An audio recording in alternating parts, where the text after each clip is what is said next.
田如镜，我小看你了。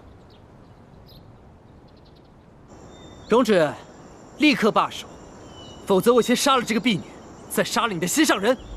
郎君，幽兰，你身上藏着什么？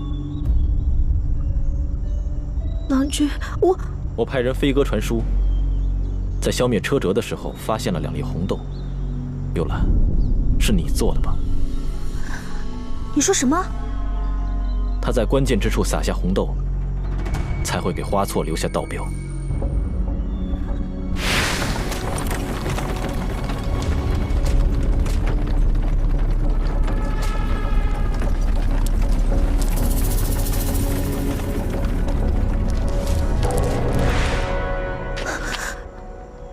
我对你不薄，我连逃命我都带着你，你为什么要背叛我？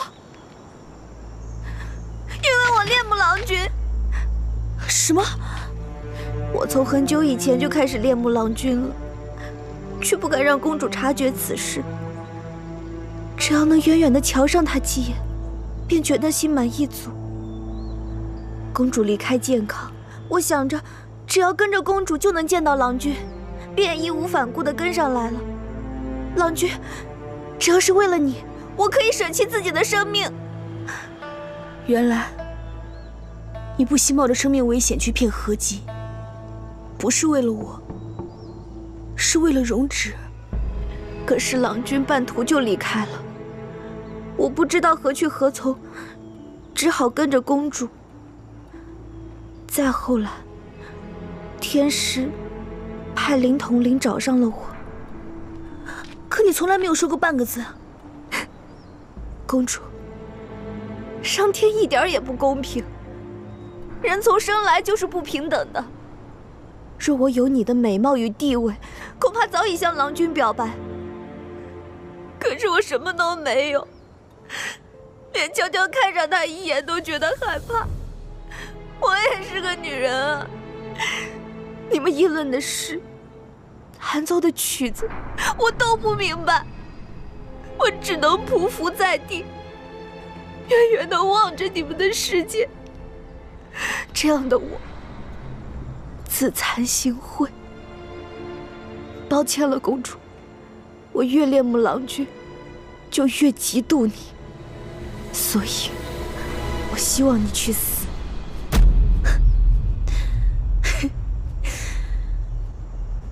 天下爱慕容止的女人那么多，难道你要一个一个都杀光不成？天下的女人再多，郎君在意的也只有你一个。容止，这么一个为你不惜一切的小美人，你要眼睁睁地看着她去死吗？他的死活与我何干？既然如此，那就没用了。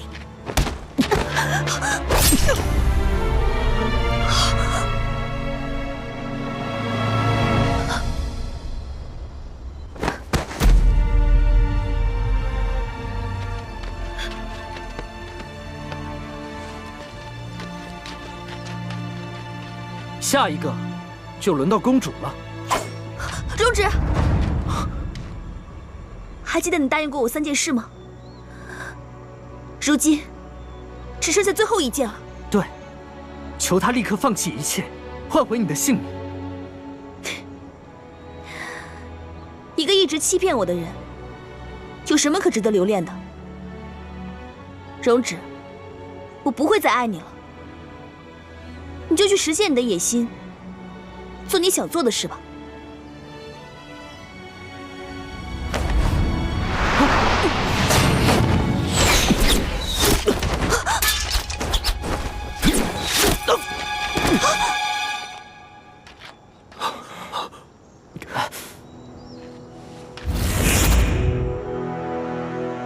容止，果然是容止啊！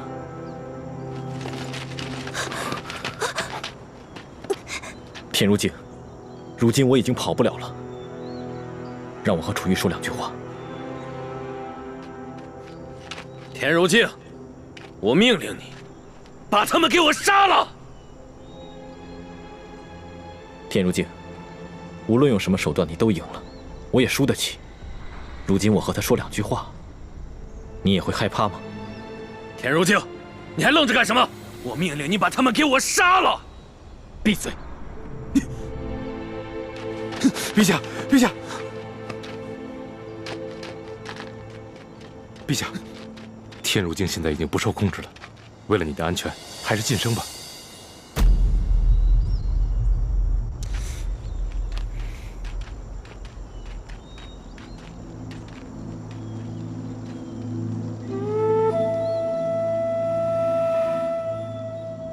那日我拒绝你，是因你我立场不同。与其痛苦一生，不如挥剑断情。这是你曾舍弃的，我却作茧自缚，不愿挣脱。后来，我也曾想起我们在一起的日子，那是我一生最轻松、最快乐的日子。我越回忆，你在我脑海里越清晰。原来不知何时，我已经把你藏在心底。我以为爱情可以收放自如，但是我错了。世上万物都有例外，楚玉，你就是我的例外。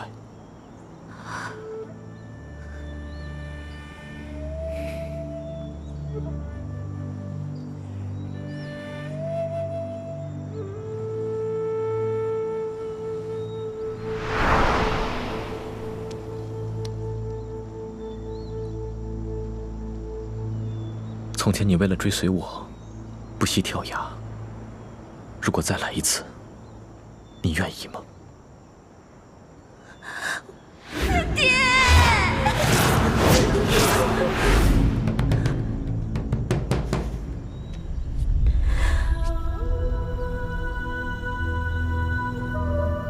不，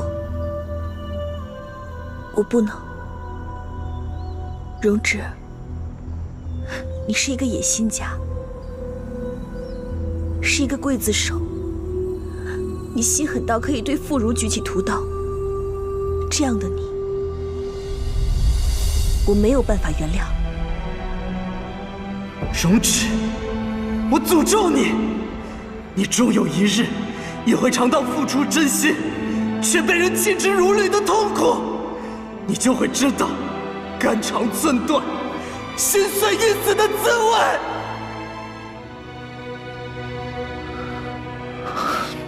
不，我不会。我的爱恨、生死，皆是由自己抉择。我不后悔，也不痛苦。生也是我，死也是我。胜固欣然，败也从容。荣止，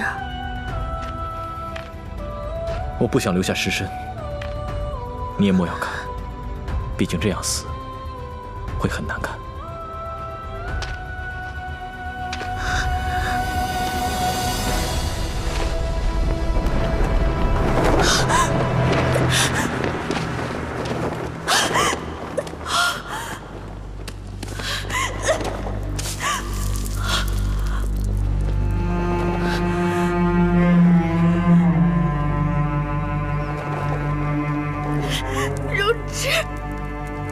荣止，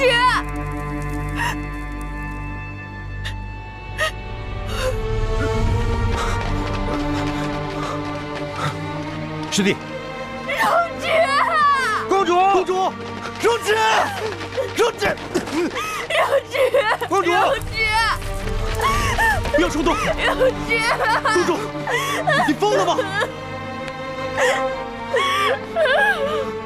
荣止。我们去确认一下，看看他是不是真的死了。你放开我，公主！你放开我！那边看看，是，快，那边。公主。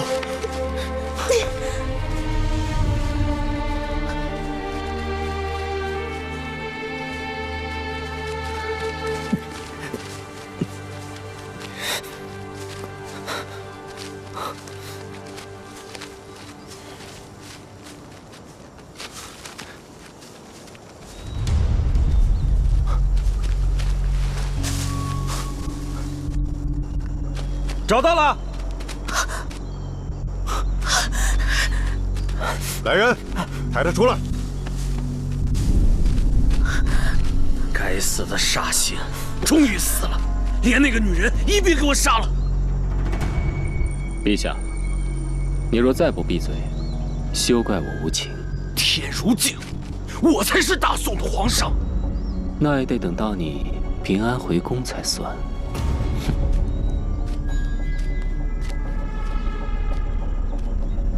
让我来确认是不是容止。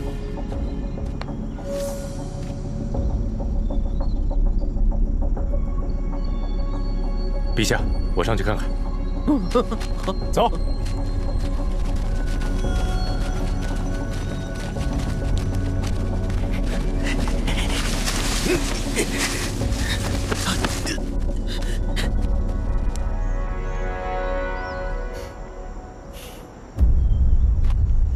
他小时候曾遭到虐打，身上有陈年的伤痕，又流落羌族数年，折断个手骨，有一块始终没有长好。是他。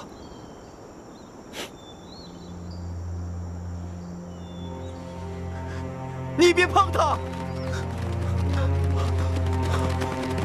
墨香，你们现在满意了吧？看到他的死，你们是不是都很高兴？天如镜，你终于除掉了贪狼星，完成了你的天道。宇文雄，你倒戈投向大魏太后，你对得起郎君多年的培养吗？华错，你一直怪郎君骗你，他也曾经教你剑术，你为何忘得一干二净？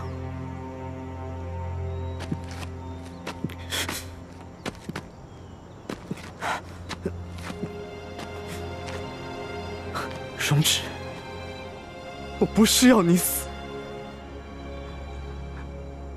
我只是不服气，我气不过，我想要逼你认错。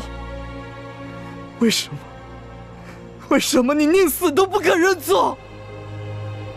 就算是假的也好，我想要回到以前那个样子，我想要重新做回你的挚友啊！现在，你把命还给我，我把从你那儿学到的剑术也全都还你。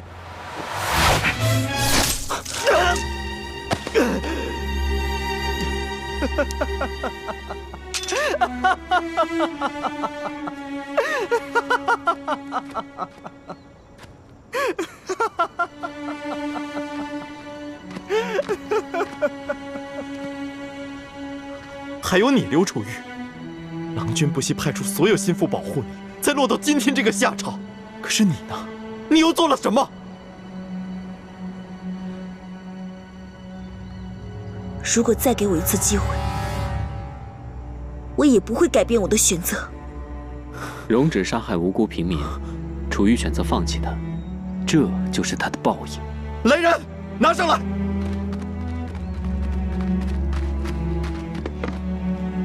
杀害无辜平民的人是他。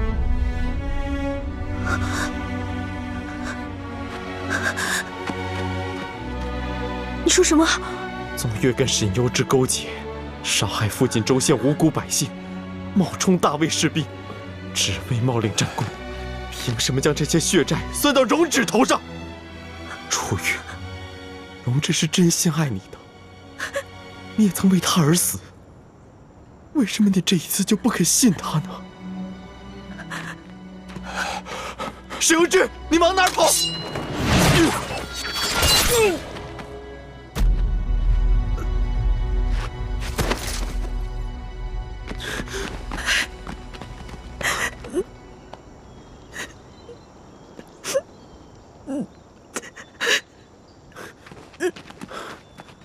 还有刘玉呢？他在哪儿？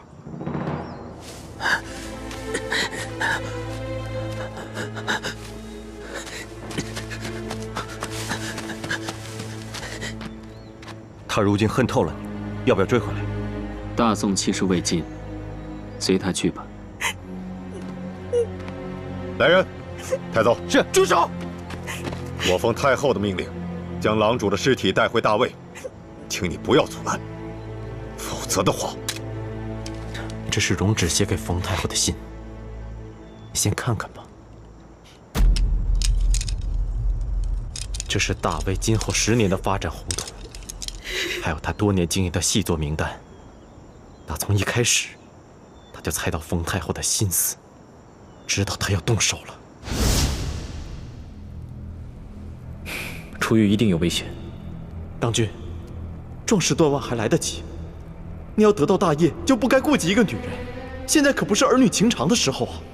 你知不知道，宇文雄已经悄悄派人进了冀州城，他到底要干什么？看来，太后和天如镜想要联手除掉我。怎么会？你可是他的至亲，你一直在帮他筹谋啊！可恶，这个狠毒的女人，叫我过河拆桥！不管怎么样，都随他去吧，不用理会。他万一要杀死你呢？那就让他杀吧。母亲临终前，最放心不下的就是冯婷。我发过誓要一生照顾她，可惜8岁那年一场意外，让我流落羌族。她没入宫中，从天真烂漫到凶狠残酷，甚至连自己的亲弟弟都无法信任。她已经没办法回头了。唯一的办法就是让她成为世上最尊贵的女人。就算是这样，你也不必死啊！我若不死，追随我的人怎么会信服他？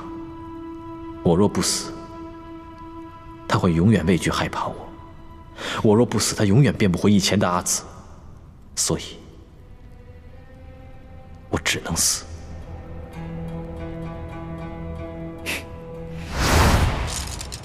我本一心复仇，如今大仇得报，我将带着郎君的尸身，寻一清静之地埋葬。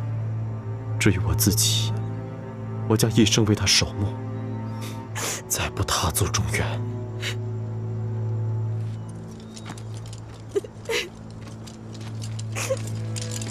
天如镜，我们的合作到此为止，告辞。走。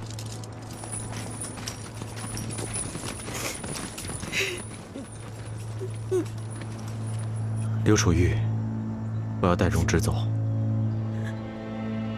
不可以。你是郎君最心爱的女人，我不杀你，但我请你一辈子牢牢记住郎君对你的爱。来人，楚玉，带走。楚玉，他是魏人，应当回归故土。你舍得看他埋骨他乡吗？楚玉。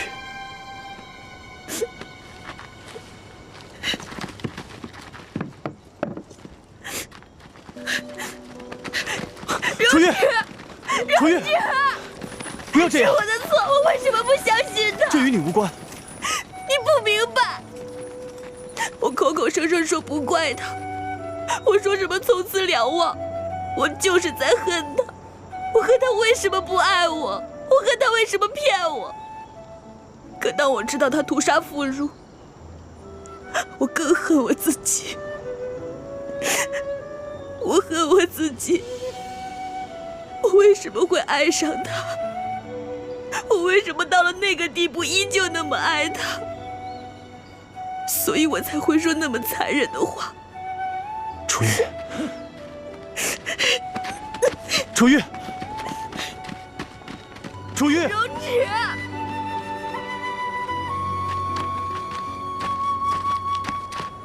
师弟，我有话要跟你说。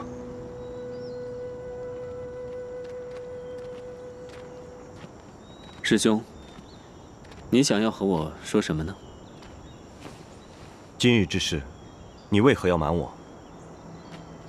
你与公主相处这么久，想必一定会心软。若你不同意我把公主当作人质，那我之前的努力便全都付诸东流。况且这次与大魏合作，你性情耿直，一定不会同意。我当然不会同意。那是杀我数十万百姓的大魏啊！师弟，你口口声声说容止是贪狼，是谋逆之臣，今天我才明白，真正发疯的是你和师傅才对。师弟，我们一门本是为天下苍生而存在的，可是你们为了你们可笑的命理之说，可以出卖理想，出卖朝廷，简直无所不为，滥杀无辜。你比荣止恶劣100倍。你目光短浅，看见的只是眼前的牺牲，却不能顾全大局。我是在维护天道，只有除掉荣止，才能消弭战祸，非如此不可。师弟，你其实是喜欢楚玉吧？她是第一个敢对你说不的人，第一个敢挑战你天神权威的女人。你曾经为了她动摇过，甚至答应帮她劝说刘子业，这根本就不像你。不，我没有，我从未动摇过。一个人的眼神是不会骗人的。师弟，你为了可笑的天道，背叛了自己的心，你真可怜。闭嘴！你给我闭嘴！我没有错，我绝对不会错。或许你对荣止穷追不舍，是因为你内心的嫉妒吧？你嫉妒他拥有楚玉唯一的爱，而你却连开口的机会都没有。师弟，你真的太令我失望。不是你说的那样，绝不是。为了杀死荣止，你坐视百姓罹难，你根本就走火入魔了。师弟，我劝你赶紧清醒过来，不要为了一时心魔，失去了最重要的东西。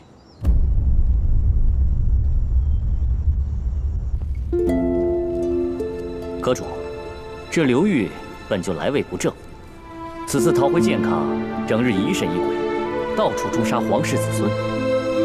臣子们要是有一言不慎，就会举族被杀。阁主，比起刘子业，这刘裕的残暴，可是有过之而无不及呀。他呀，他不过是我找的一个傀儡罢了。我就是让天下人都知道刘氏残暴不仁，萧郎君你才是上天注定的君王。现在我们可以进行下一步。那刘楚玉，他自然有人送他去他该去的地方。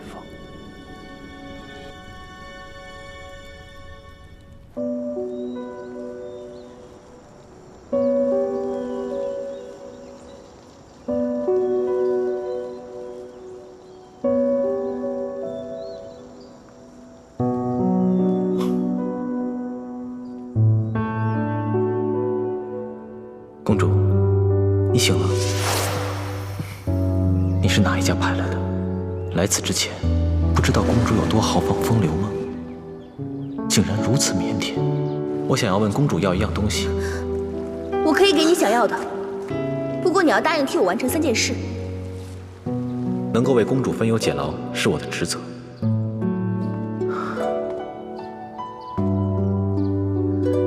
只希望公主不要拒我于千里之外。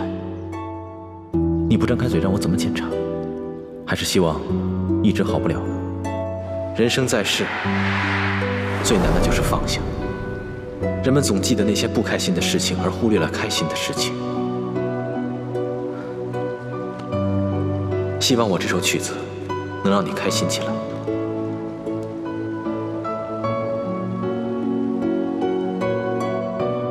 除了我自己，没人杀得了我。荣止，公主已经做得很好了，你不是不在乎墨香的死活，你只是更在乎我。那天我听到了什么？刘楚秀和你对我，你装睡的？是。你问我有没有喜欢过你，我说没有，但是我忘了。心动是没办法隐藏的。要问我什么时候喜欢上你，我不知道。也许是你为我跳下去那一刻，也许更早。从前你为了追随我，不惜跳崖。如果再来一次，你愿意吗？我不能。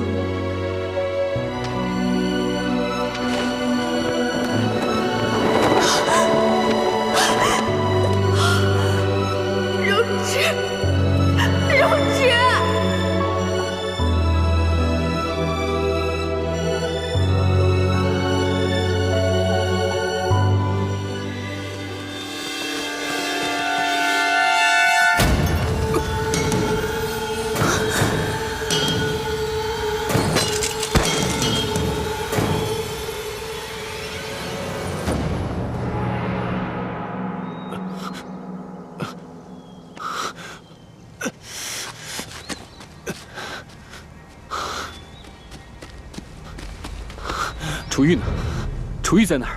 快去救他！他被一群黑衣人带走了，往东边去了。黑衣人？难道是他？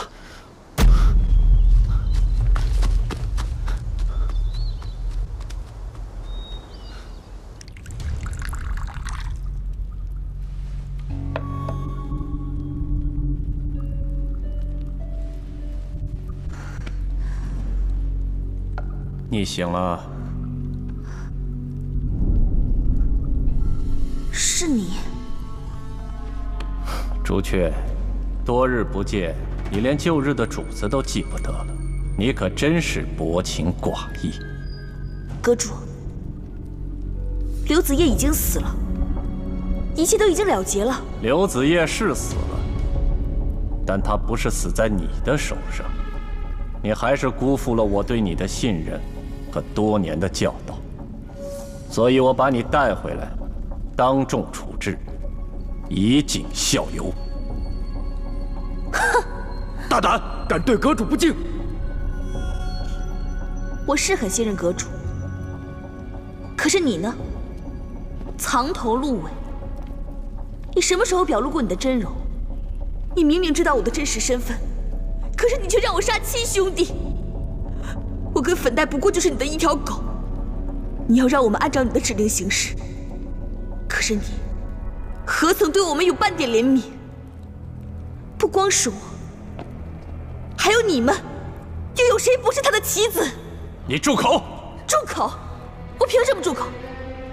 你都要杀我了，我都要难逃一死了，我凭什么还要替你遮掩？哼，这里的人，除了那些战争灾荒留下的孤儿，大都父母都一夜之间死去。你们想过吗？你们想过你们父母是怎么死的吗？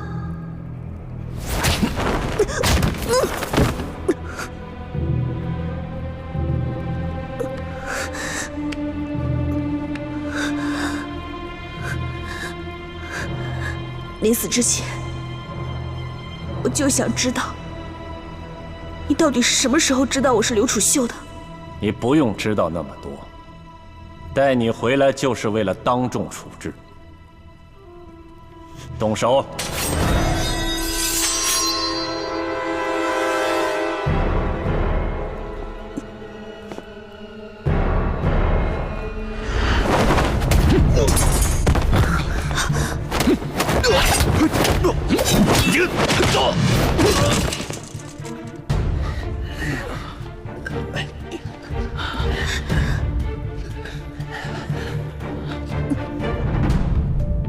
师叔，你答应过我，要放他一条性命。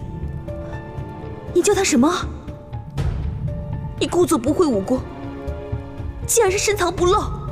朱雀，你不是问我怎么知道你的身份吗？我和天如镜同出云锦山一脉，他在朝，我在野，我们的共同目的只有一个：维护天道，匡扶心地。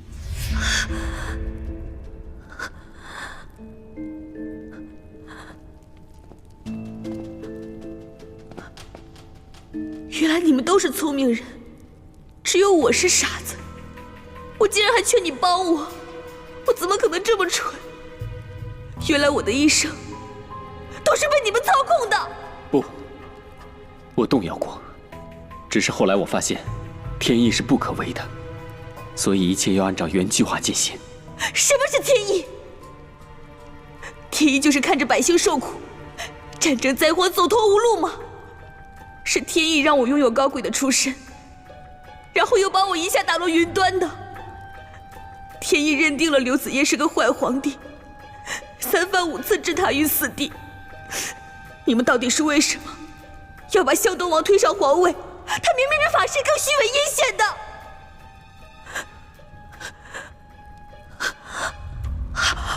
不对，你告诉我，刘玉是不是也是一颗棋子？是不是？云锦山到底是为什么？你们属意的皇帝到底是谁？我们到底是为谁牺牲？动手！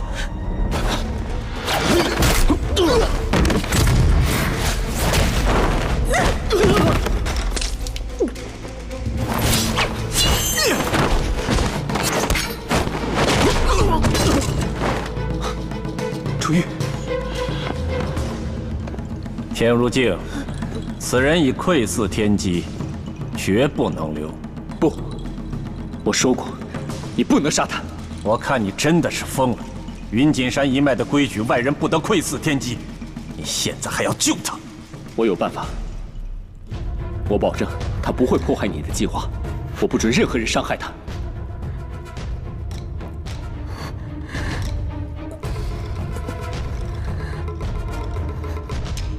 陛下，驸马何急求见？宣驸马。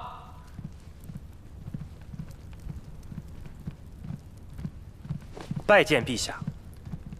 驸马行色匆匆，所为何事啊？陛下，微臣听闻那天如镜已经到了健康。天如镜，我还没跟他算账呢，他竟然敢独自前来。陛下，天如镜，你好大的胆子，竟然敢擅闯内宫！来人呐，来人！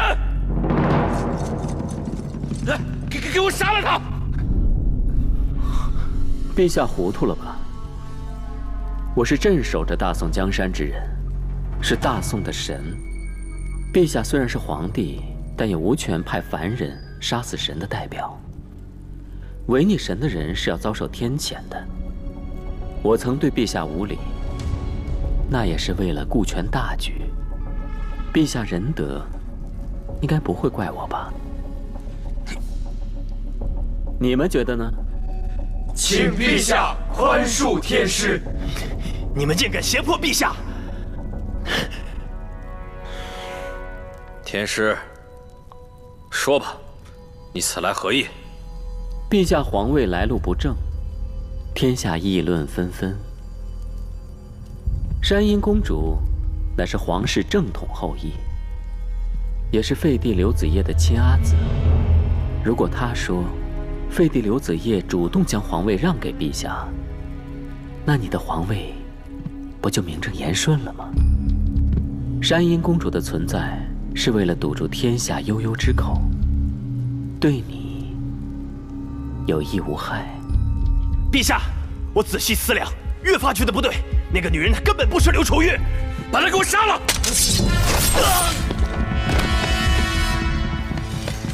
拖下去。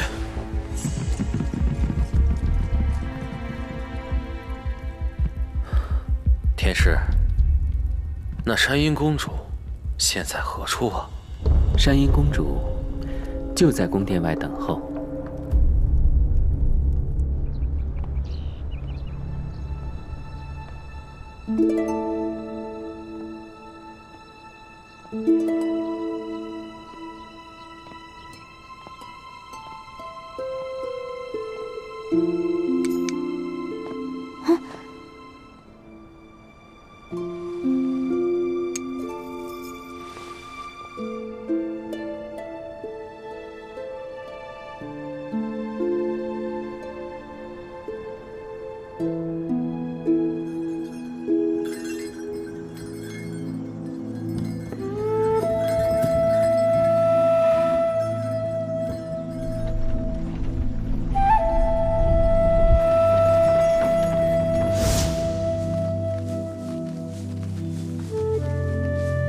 那边看看。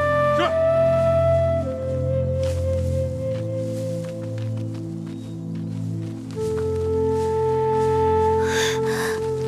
快，那边。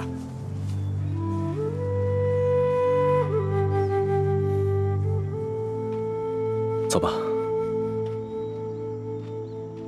勇者师弟，你为何这样做？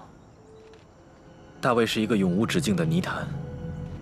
我答应过母亲，要一生照顾冯婷。可这样一直算计的生活我已经受够了。现在他羽翼丰满，我又把机会交到他手里，我们恩怨两清，全都解脱了。你让我千里迢迢找到奇石，哄刘楚玉开怀，可见用情至深。可在他面前诈死，骗他伤心流泪，又是为何？因为我要他原谅我。而且刻骨铭心地记住，只有我死了，他才会明白，到底是曾经的欺骗更重要，还是我的生死更重要。你这样对他，是不是太残忍了？他生性固执，不愿回头，甚至不愿面对自己的内心。只有这样，他才会重新来爱我。万一他决定忘记你呢？那我会用更惨烈的死亡，在他脑海里刻下深深的印记，让他永远爱我，并且只爱我一个人。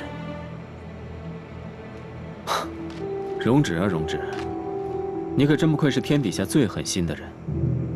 与那高高在上的大魏太后，真不愧是亲子弟。师兄，这是何意？螳螂捕蝉，黄雀在后。你可别忘了，冯婷不仅是你的阿紫，她也是我的师妹。她早料到你会金蝉脱壳。看来她给你的价更高。只不过我没想到的是，到了如此地步，她还要榨干自己亲弟弟的剩余价值。可惜，可叹，可怜呐。所以你就乖乖与我回去。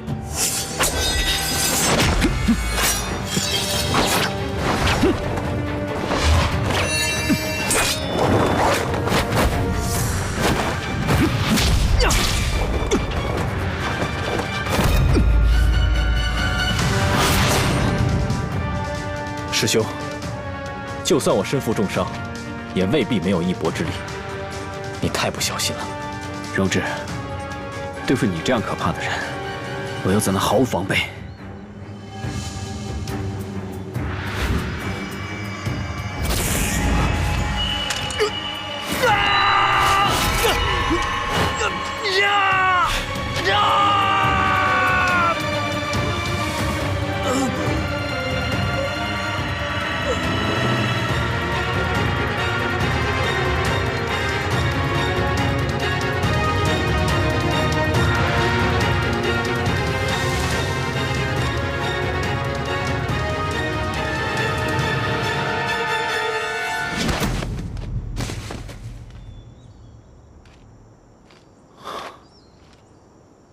容止，抱歉，噬心毒能让你从此以后乖乖听从命令。从你苏醒以后，你就只是冯太后手中一把天花的剑了。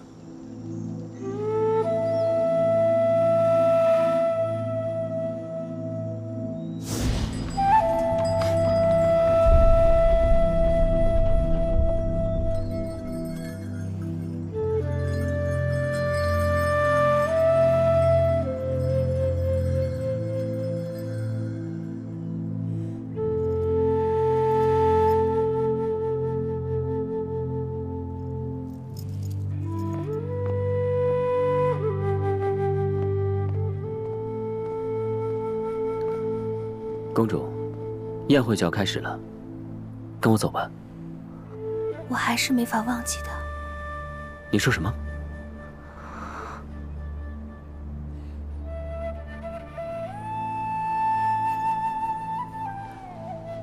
走吧。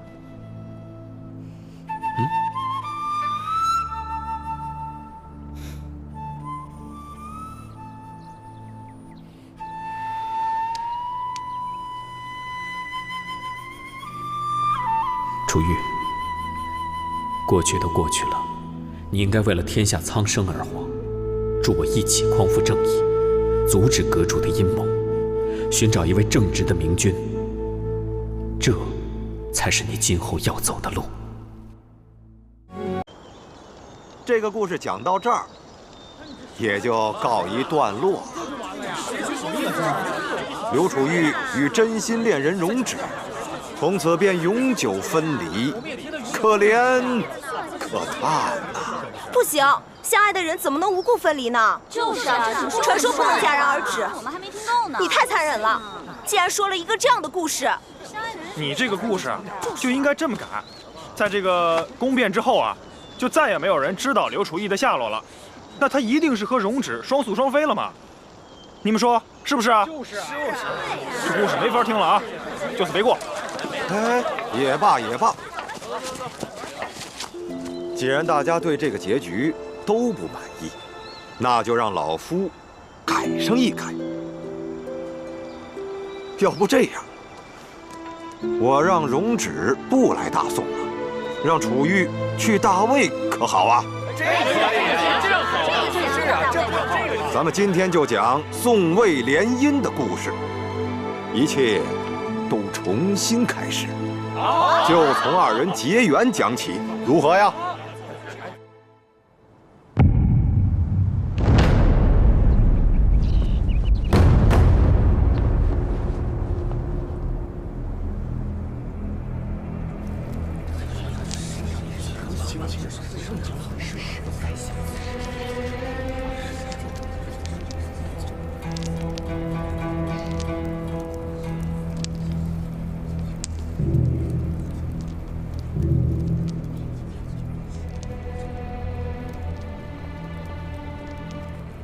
陛下，自古以来，只有君主幼弱不懂朝政，或因病重不能理事，方有摄政一说。可如今陛下身体康健，为何要立摄政王呢？陛下，此举大为不妥，恳请陛下收回成命。恳请陛下收回成命。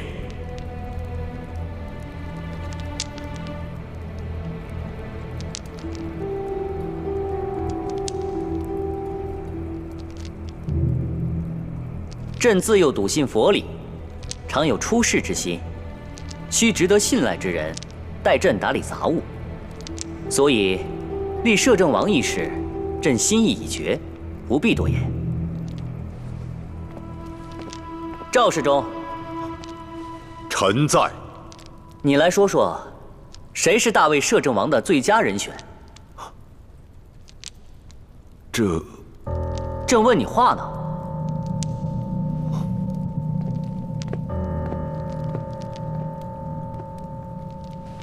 陛下，臣以为昌黎王文武全才，受人尊崇，是最合适的人选。赵世忠，昌黎王虽为太后之弟，却非拓跋宗室。康王拓跋云是陛下至亲手足，该立康王为摄政王。此言差矣。昌黎王精通骑射，熟读兵书，多年来东征西讨，身先士卒，深受军中将士的爱戴。要立摄政王，非他莫属啊！你别忘了，昌黎王与刘宋作战的时候，到底是谁在后方坐镇，调度自如？康王长期辅佐朝政，兢兢业业，礼贤下士，士庶之心无不至者。一派胡言！陛下，百姓皆以成功论英雄，若弃昌黎王而选其他人，必然民心涣散，天下动荡啊！赵世忠，你一力扶持昌黎王，怕是有私心吧？简直是血口喷人！陛下，赵齐一生皆为大魏奔走，从无半点私欲。建言立摄政王，也是为了天下百姓。此心昭昭，可见日月呀！康王素有贤王之称，为天下百姓计，他才是不二人选。应该立成功的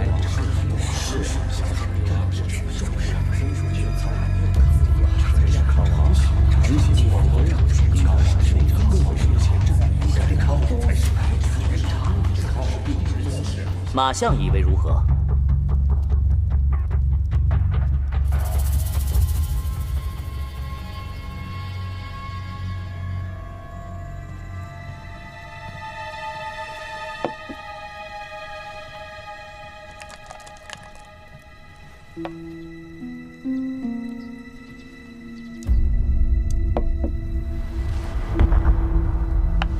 母妃，该你了。可有必胜的把握？儿子以生安获胜之道，稳扎稳打，步步紧逼，焉有不胜之理？你在朝中经营多年，文武百官大半是支持你的，但是你不要忘记了，昌黎王可是冯太后的亲弟弟，感情素来深厚，他必会全力支持的。这些年来，昌黎王南征北讨，虽在军中树立了威望，却游离于朝政之外，不受百官拥护。太后不可小觑，但大多数官员都站在我这边，他们又能如何呢？还有一个变数。母妃放心，马相已经放话了，两不相报。他素来谨慎，自不肯轻易表态。如此说来，你是势在必得了。正是。好棋。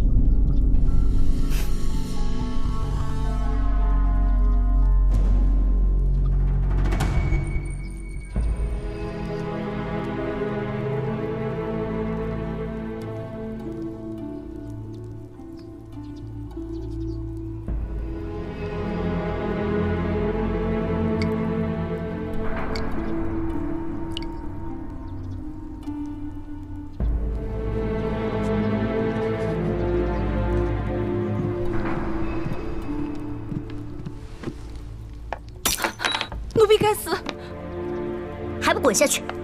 是。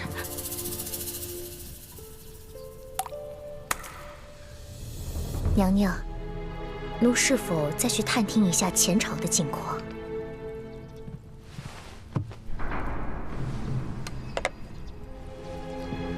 这2年，拓跋云的势力日渐庞大，皇上又心意不明，想要争取摄政之位，恐怕没那么容易。太后娘娘，您别这么担心了。康王得到了摄政之位，只怕逢事危矣。事态当真如此紧急？生死攸关。这等火烧眉毛的时候，昌黎王怎么不在宫里？他去了什么地方？这怎么回事？说，他到底去了哪儿？娘娘恕罪。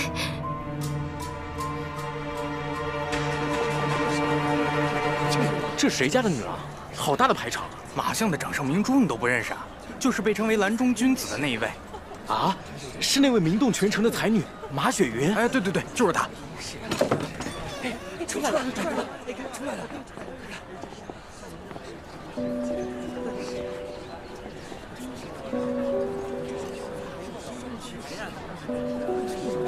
快抛绣球啊！快抛啊！哎，等不及了，等了好久了。就是啊，快抛啊！这边，往这边跑。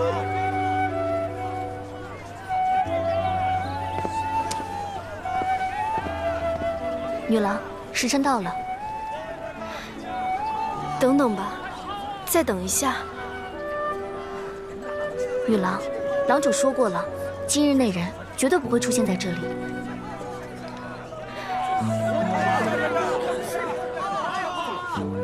女郎，真的不能再等了。那就请女郎不要怪罪，奴只是奉命行事。哎，碧玺，给我。既然绣球招亲，夫婿本该是自己来选。快抛呀！快抛啊！往这儿，往这儿跑。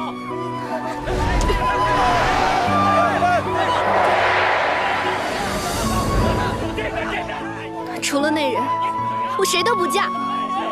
女郎，女郎。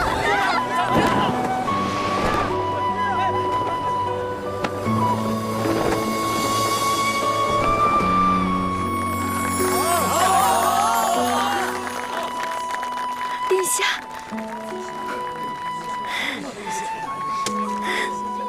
雪云，既然我答应你了，就一定会来娶你。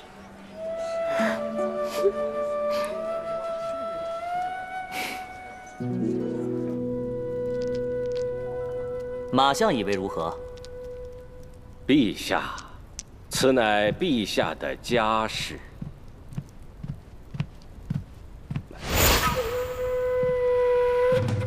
亦是我大魏的政事。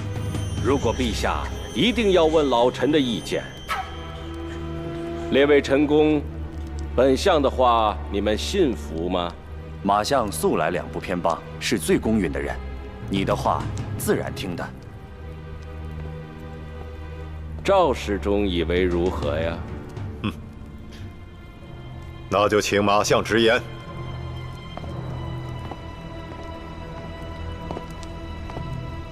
陛下，实不相瞒，数年前，臣曾经问过2位殿下一个问题。什么问题？请陛下恕臣之罪，否则臣不敢说。好，朕答应你，无论你说什么都不怪罪。快说吧。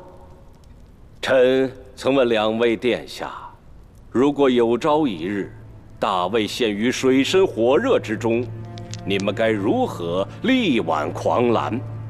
那他们是如何回答的？康王说：“民为贵，社稷次之，君为轻。若想铁统江山，就要百姓安乐；要想平定乱局，必以民为先。”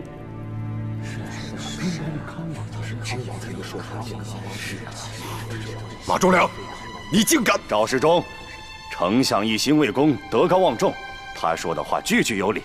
康王才是摄政王，你死了那条心吧。陛下应立康王为摄政王。为黎民百姓着想，最佳人选就是康王。诸位，老臣的话还没说完呢。诸位难道不想听听那昌黎王是怎么回答的吗？昌黎王说了什么？是啊，昌黎王是如何回答的？陛下，昌黎王听完臣的问题，半天没有回话，脸上露出悲痛之色。悲痛什么？昌黎王说：“如果一旦这个问题出现，大魏陷于水深火热之中，那只有一个前提，就是陛下已经龙玉并天了。”大胆！陛下，当时臣也十分震惊。可昌黎王接着说：“如果局面坏到了需要他来力挽狂澜的地步，那证明百姓失去了明君，拓跋氏后继无人。”他一思至此，心痛至极，不由得露出了悲痛之色。臣记得当时昌黎王的眼里一片赤诚，他说他宁可一辈子不当这个摄政王，也希望陛下龙体康健，千秋万岁。愿陛下龙体康健，千秋万岁。马相进言有功，赐锦缎20匹，玉如意1柄。谢陛下。康王咄咄逼人，父亲又说你忙于政事，我以为你不会来了。我答应你的事，从来没有做不到的。殿下，雪云，谢谢你，谢谢你相信我，一直等到现在。郎主，把门关上。父亲。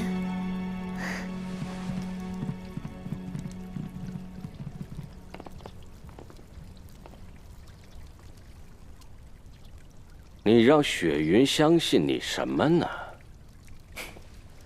自然是相信我的一片真情。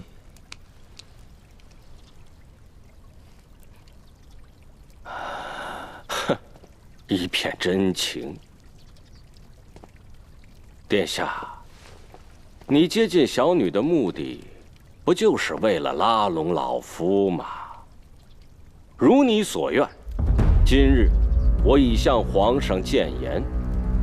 但从今往后，不允许你再接近雪云。父亲，你不能。住口！为什么？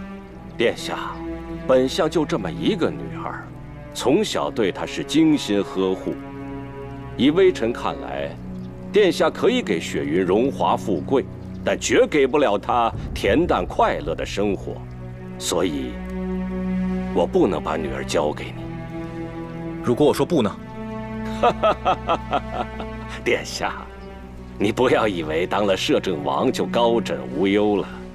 你别忘了，还有个拓跋云，虎视眈眈地等着呢。马相所言，究竟何意？简单。殿下只要答应我的要求，我便和殿下结成联盟，绝不食言。如果殿下一定要娶雪云，那我宁可把她嫁给乞丐，也绝不给别人当利用的工具。我让你鸡飞蛋打，一无所有。父亲，以殿下的天纵之才，想必知道该如何选择了吧？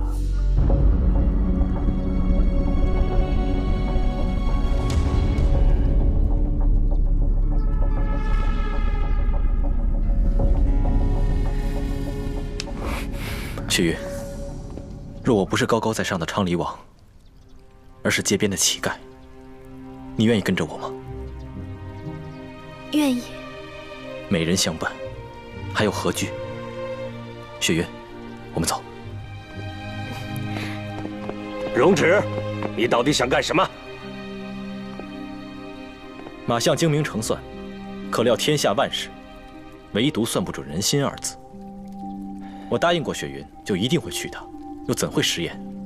我容止想要的东西自己会争取，不需要别人施舍。美人是，江山亦是如此。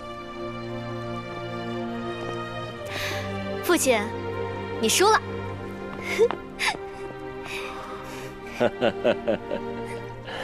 殿下，是小女和老夫打了个赌。打赌？我说殿下待我一片真心，可父亲偏偏不信。于是我与父亲定下双重赌约。第一赌就是赌摄政之争，还有绣球招亲，看殿下会如何选择。殿下今日若是不来，那是对小女无情无义。可是我来了。既然如此，第二个赌约是什么？我以摄政为诱，殿下若是接受了，那证明还是虚情假意。就算接了绣球，也只不过是为了钓我马忠良这条大鱼。但殿下若是执意不受，那就说明在殿下心里对雪云有情有义。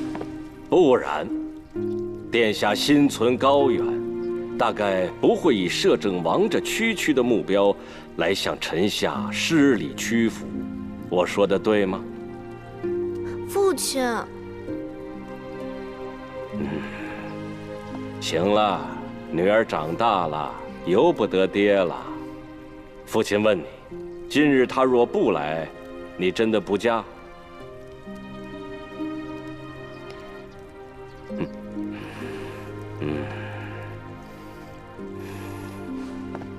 殿下，今日的失礼还请见谅。马相，殿下，从今往后，我就把雪云交托到殿下手里了，请殿下善待她。马相放心，快快请起，容止受不起。不，你受得起，因为从今天开始，你就是一人之下，万人之上的摄政王了。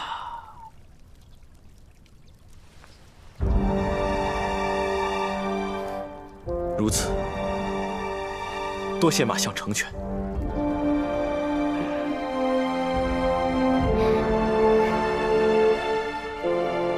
母妃，我马上就要赢了。娘娘，太妃娘娘，慌什么？皇上刚刚封了昌黎王为摄政王。不可能，这绝对不可能。皇上圣旨已下，大殿下怎会如此？说！原本朝堂上形势一片大好，大臣们都是向着殿下你的，可是马相突然倒戈，风头一下子全变了。怎会如此？说！听闻昌黎王今日并未进宫，而是得了马家女郎的绣球。给我滚出去！滚！玉儿，到门口守着。是。你们都下去吧。是。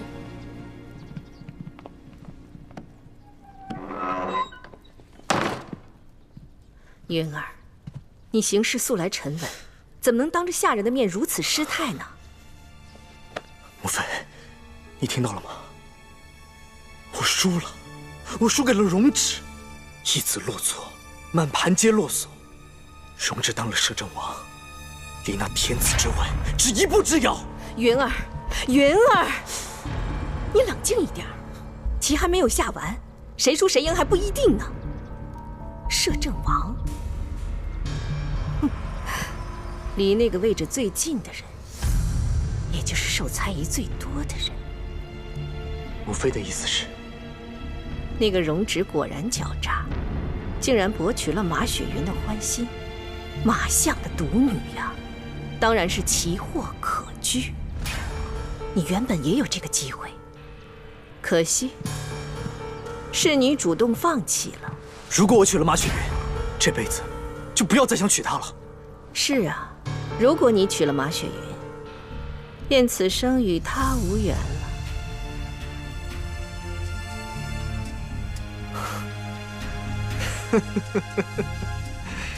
母妃说的对，容止干得好，干得漂亮。我倒要看看，被他得知这个摄政王之位，还能不能拿得稳。马成，走快点！马上，快点！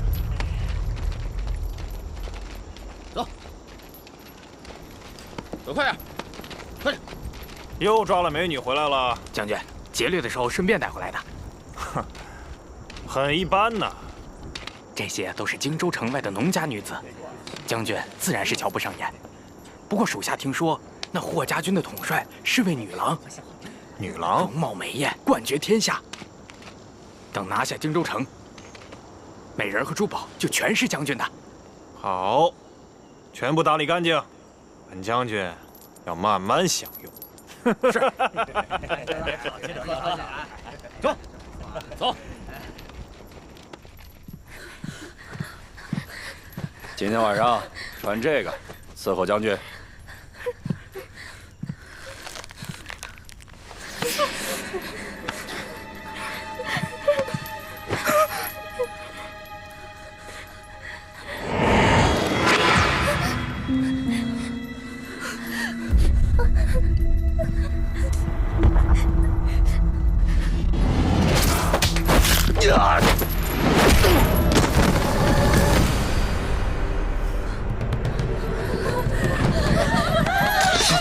什么人？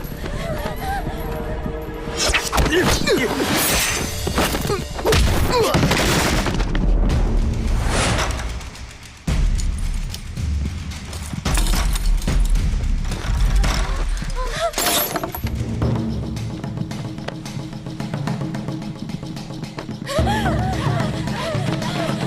跑！你都跑了，我就上吧！出什么事了？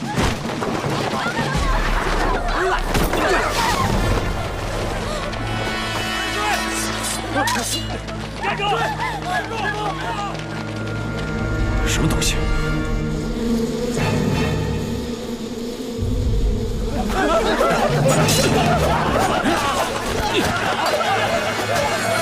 这全车被发动毒气，走！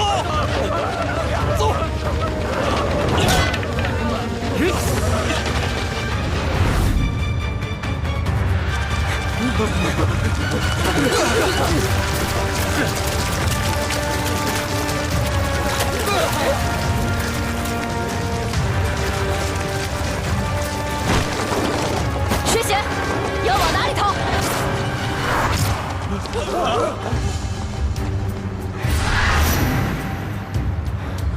你是谁？刚刚才见过，现在就不认识了吗？将军，那是世锦的医生。不，他不是。当然不是。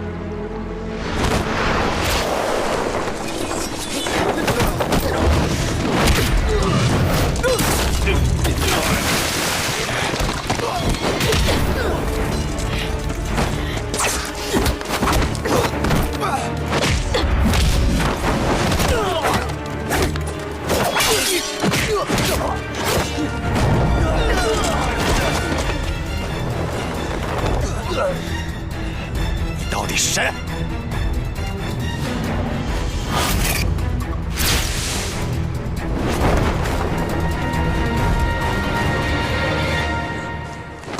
我说过，欺辱女人者诛，谋反叛国者诛，犯为百姓者住！谢谢。你现在知道我是谁了吗？霍玄，霍玄，霍玄，走！全部拿下！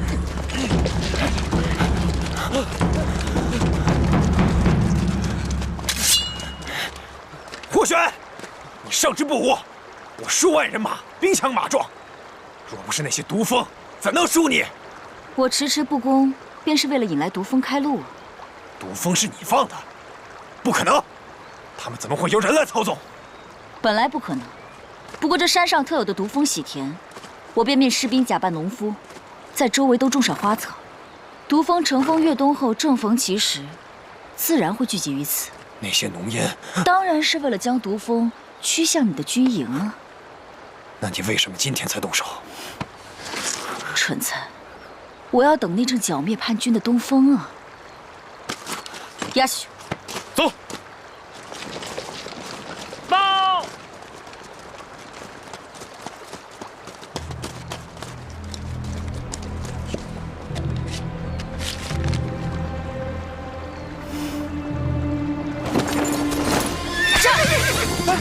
将军，你去哪儿？回平城。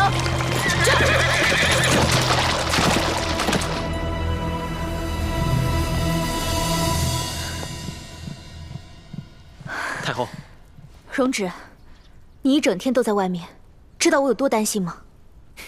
太后恕罪，事情紧急，我来不及禀报。我倒是很惊讶，你不仅得到了摄政之位，更得到了马相今后的支持，真正是一箭双雕。太后误会了，我迎娶马雪云是有诚意的。好了，只要能得到马忠良的支持，他就是一桩好事。荣止，你要迎娶马雪云的事，要是被玄儿知道了，只怕会天下大乱。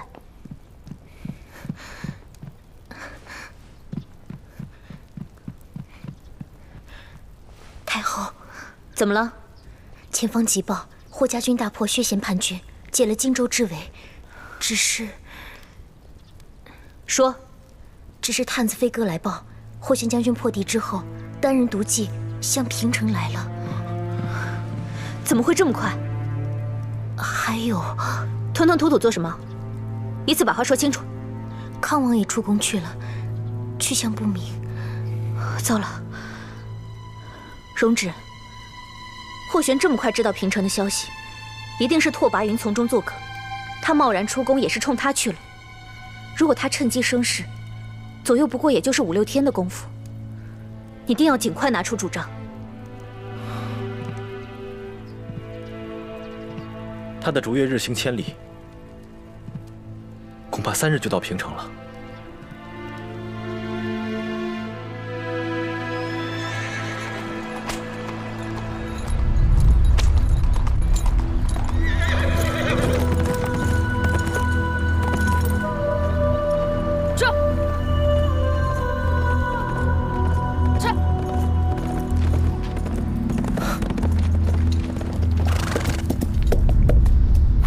霍将军，我在这里等你很久了。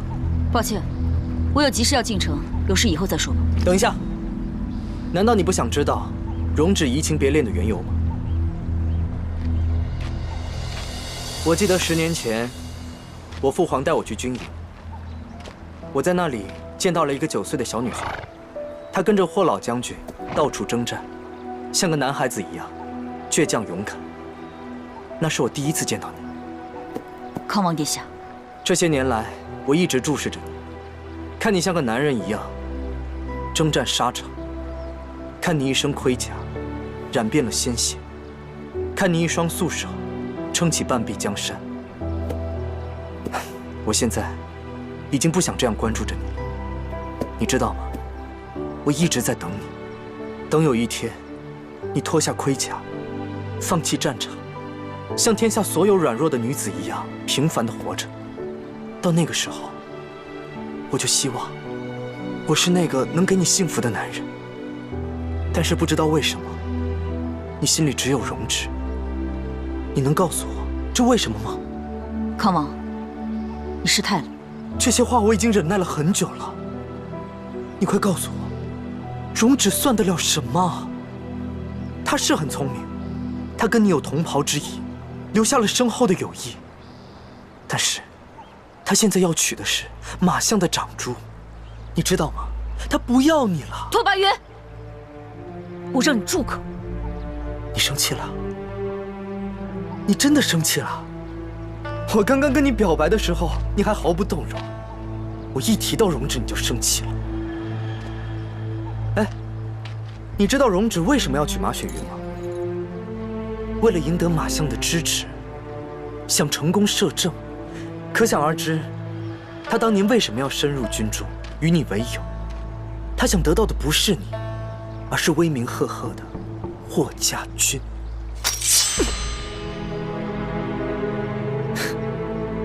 你应该比我更了解容止到底是什么样的人，要不然你也不会赶回平常，只是为了要一个说法。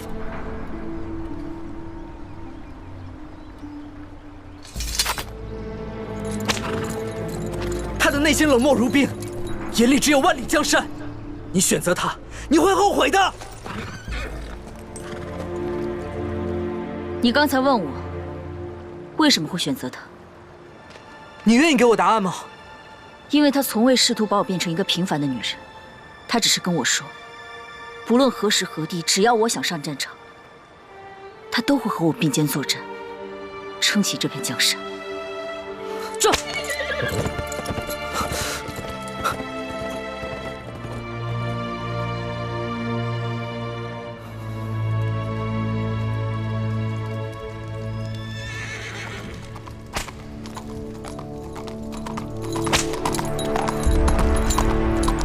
撤！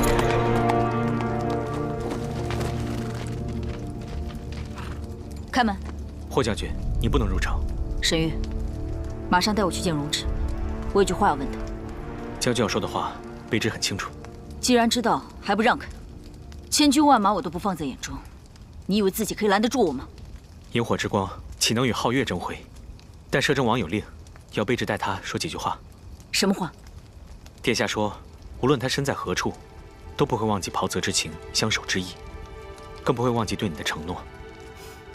事到如今，他还记得自己的承诺吗？当然，殿下之心，将军只要见了此物，自然就会明白。来人，拿上来。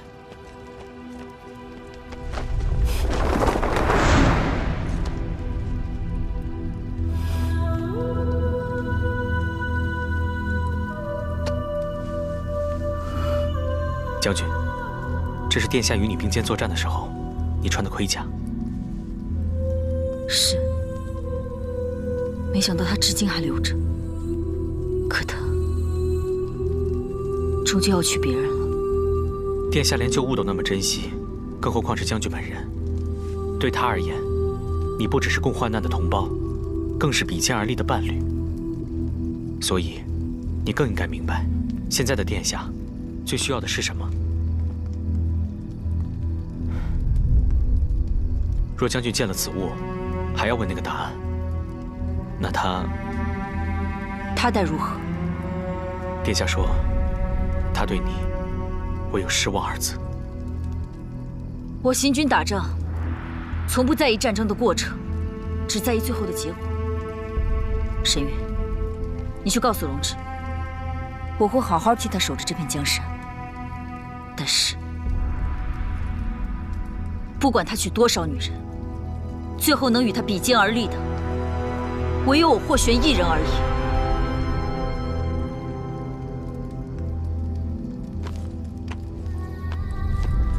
霍将军慢走。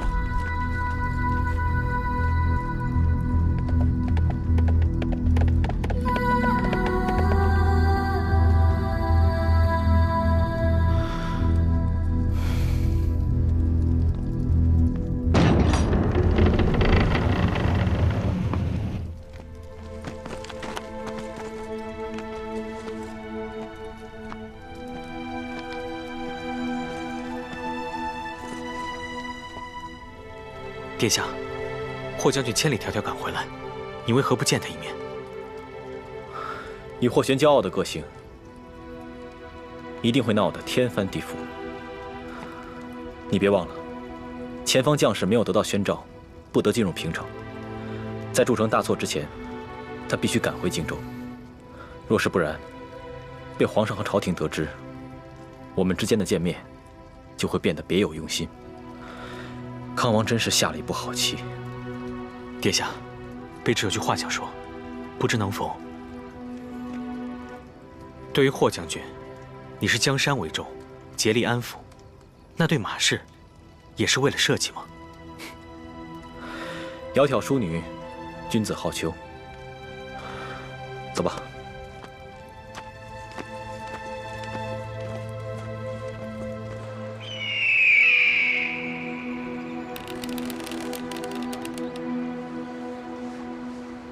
因为他从未试图把我变成一个平凡的女人，无论何时何地，只要我想上战场，他都会和我并肩作战，撑起这片江山。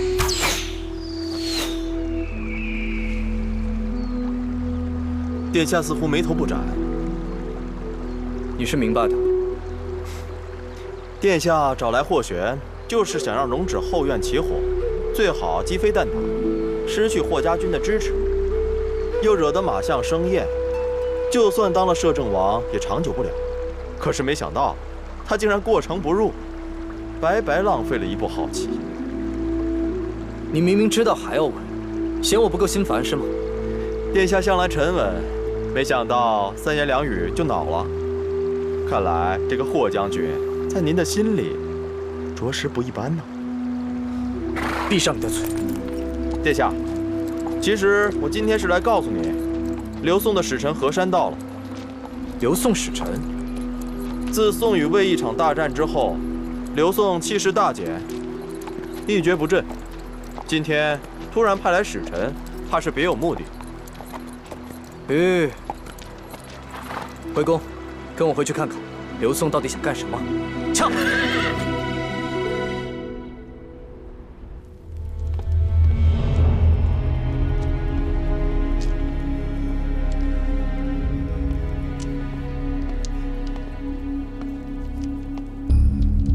大宋使臣何山，见过大魏皇帝陛下。这宋使好没规矩，膝盖都不弯一下，这是什么礼节？上回刘宋大败而归，竟还敢如此嚣张，当真不怕再起战火吗？陛下，这次大宋主上派遣使臣，是为送礼而来。送礼？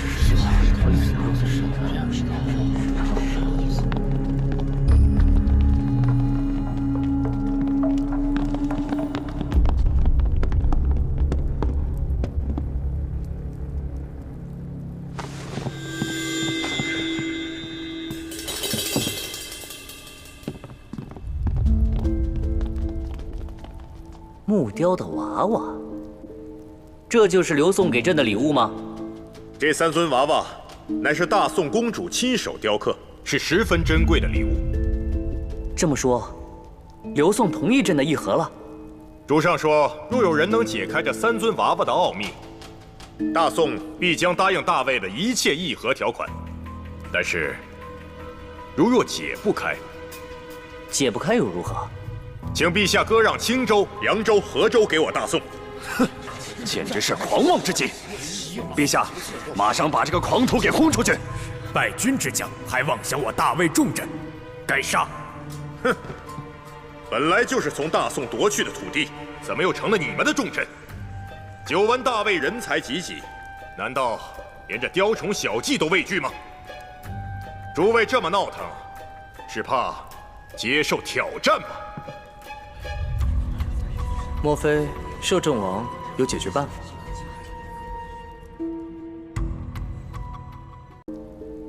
这就是刘宋给朕的礼物吗？这3尊娃娃乃是大宋公主亲手雕刻，是十分珍贵的礼物。这么说，刘宋同意朕的议和了？主上说，若有人能解开这3尊娃娃的奥秘，大宋必将答应大魏的一切议和条款。但是，如若解不开，解不开又如何？请陛下割让青州、扬州、河州给我大宋。哼，简直是狂妄之极！陛下，马上把这个狂徒给轰出去！败军之将，还妄想我大魏重镇，该杀！本来就是从大宋夺去的土地，怎么又成了你们的重镇？久闻大魏人才济济，难道连这雕虫小技都畏惧吗？诸位这么闹腾，是怕接受挑战吗？莫非摄政王有解决办法？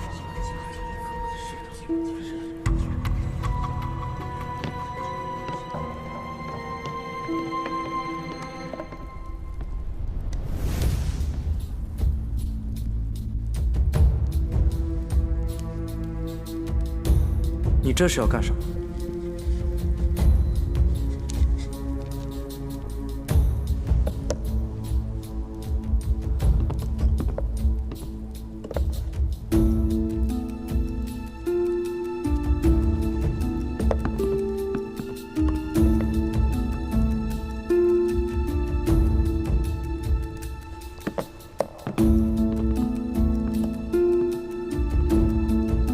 原来如此。这是何意？陛下，这3尊娃娃每个耳处都有1孔，恰容发丝穿过。那又有什么含义呢？第1尊娃娃发从耳入，再从口出；第2尊娃娃发从左耳入，从右耳出；第3尊娃娃发从耳入，没入腹中。宋使，我说的对吗？这3尊娃娃分别象征3种人。第1种人，藏不住话，天生长舌；第2种人，听多忘多，糊涂至极；第3种人嘛，只进不出，富有凶赫。所以，第3种娃娃才是最珍贵的。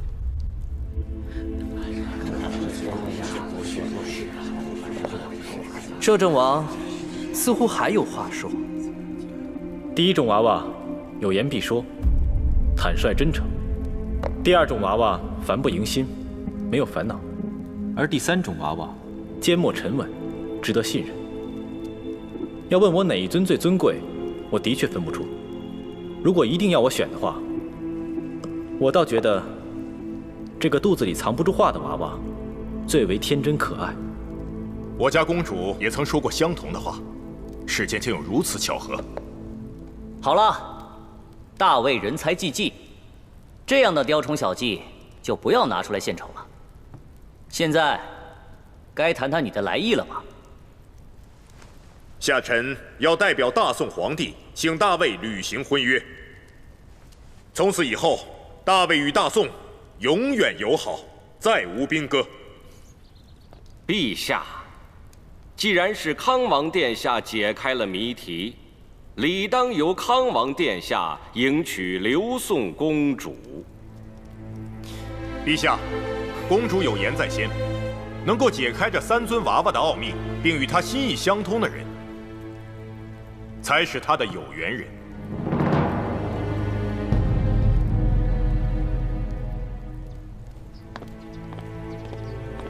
来，玉儿，准备酒菜，本王有喜事要跟母妃一同庆祝。是，殿下。云儿，你不用故作若无其事。今日发生的事情，我都已经知道了。母妃此言何意啊？那个容止欺人太甚，他既得了摄政王之位，还要抢你的刘宋公主，我怎么能不生气呢？刘宋公主，刘宋虽败，姬微犹在。如果能够得到他们的支持，等于是多了一大助力。如今，刘宋公主成了摄政王的妃子，以后要扳倒容止，岂不是难上加难？殿下，您的酒菜好了。母妃啊，正因如此，儿子才要喝酒庆祝。来，迎娶刘宋公主，便得罪了马忠良。刘宋山高水远，鞭长莫及，容止的一片苦心啊，付诸东流了。他现在左右为难，苦不堪言。我应该抓住这次机会，给他致命一击才是。那，你打算怎么办？我要准备一份大礼，亲自去马府求婚。你打算迎娶马雪云？是啊，我不光是娶马雪云，我还要跟容止同一日成婚。到那一天，他肯定会气得发狂。这么好的事儿，母妃您说，该不该庆祝？该。那就预祝我的云儿抱得美人归。好。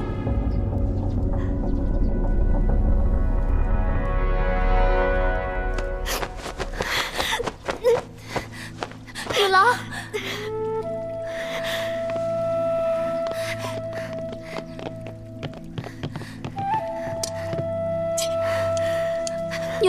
女郎，女郎，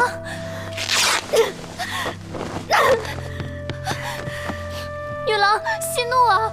女郎，这是你精心准备的嫁衣，他都不娶我了，我留着穿给谁看啊？谁说我不娶啊？除了雪云，我谁都不要。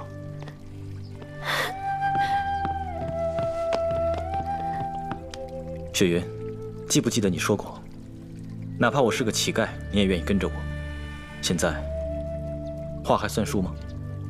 雪云所言，句句真心。那好，我这摄政王也不要了，你我就浪迹天涯，做一对神仙眷侣。你们要去哪里？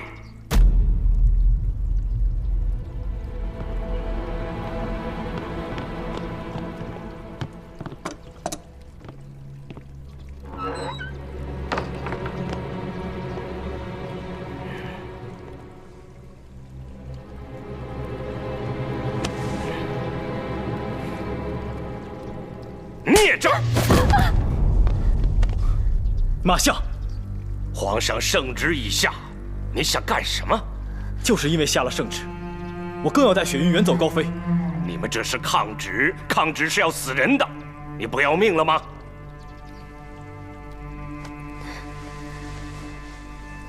既然我答应过雪云要娶她，就不怕以死相抗。皇上让我娶刘宋公主，除非我死了，就让棺材成婚去吧。糊涂！容止为人拘束惯了，偶尔糊涂，换得如花美眷，值得。雪云，我们走。殿下，父亲，你走开！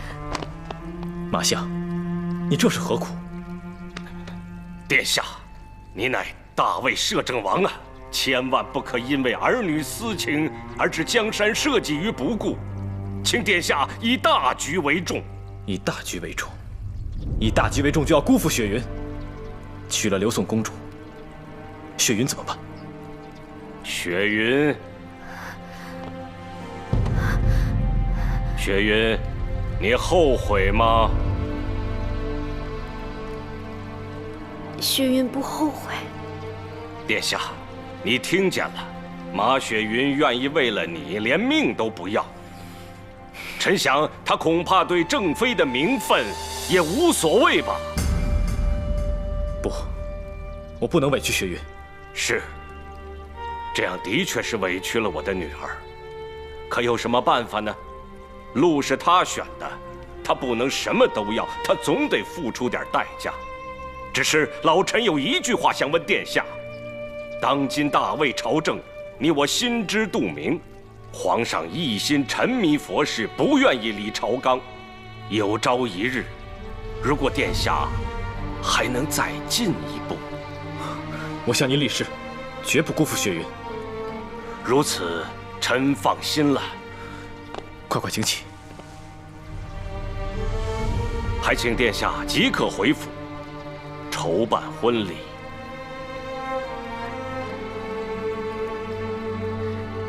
雪云，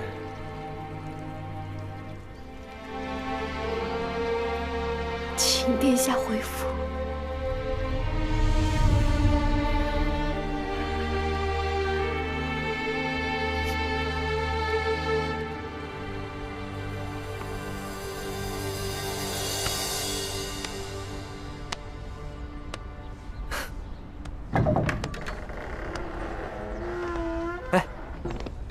参见殿下。马相不在吗？我们家丞相身体不适，不宜见客。连我都不见啊？请殿下回去吧。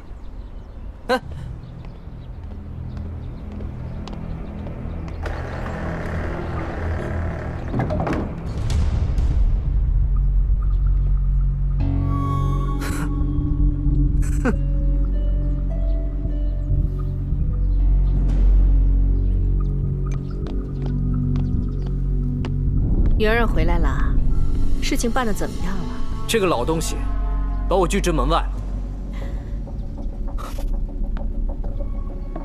云儿不必生气，他这是端起架子了。既然如此，你不妨三顾茅庐，不怕到时候打动不了他。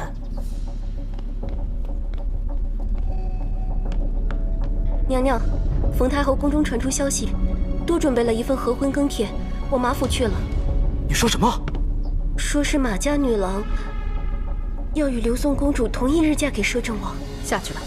是。天下间所有的女人，都为容止神魂颠倒，宁愿做一个不入流的小妾，也不愿意嫁给我做康王的正妃。好啊，真的太好了。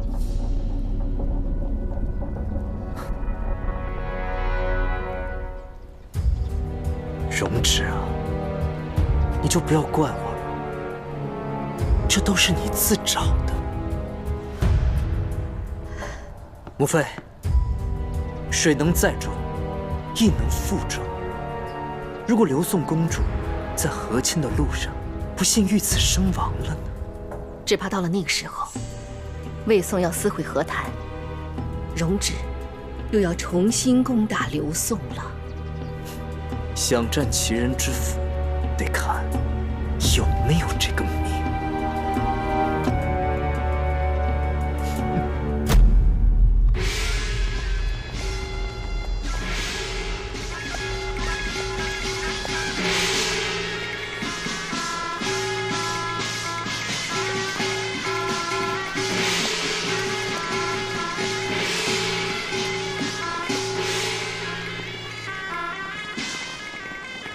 前面谁澄清的？那不是刘宋公主的花轿吗？走走走，去看看，真是他！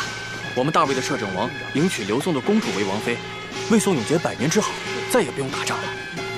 不过咱们摄政王风姿卓然，什么美人配不得，居然要娶个刘宋的丑女为妻。你为什么这么说啊？听说这位公主啊，眼如铜铃，血盆大口，腰如木头，甚是可怕。说不是。为大魏百姓如此牺牲，王爷实属不易呀。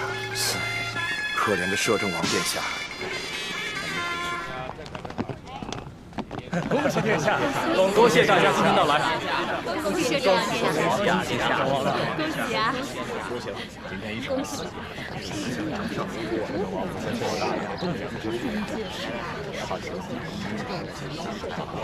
殿下，吉时已到。知道了。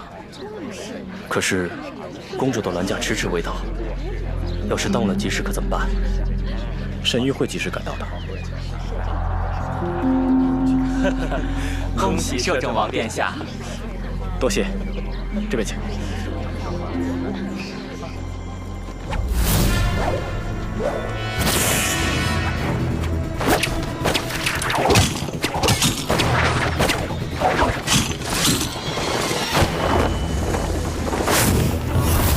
什么人？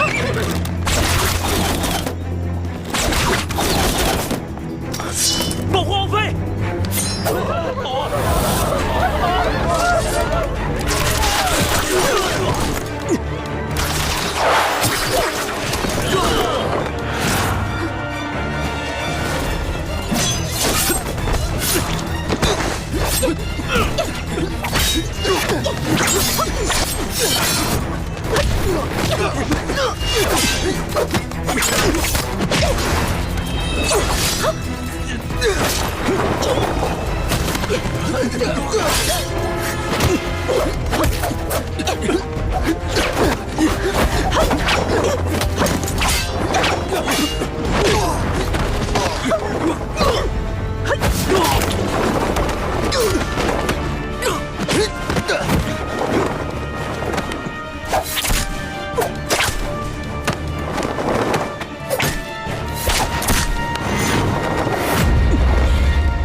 王妃呢？阁主早就知道去大魏的路上不太平，他要真的在里面的话，早就被射成筛子了。啊！他在前面的驿站等着我们呢，快点儿！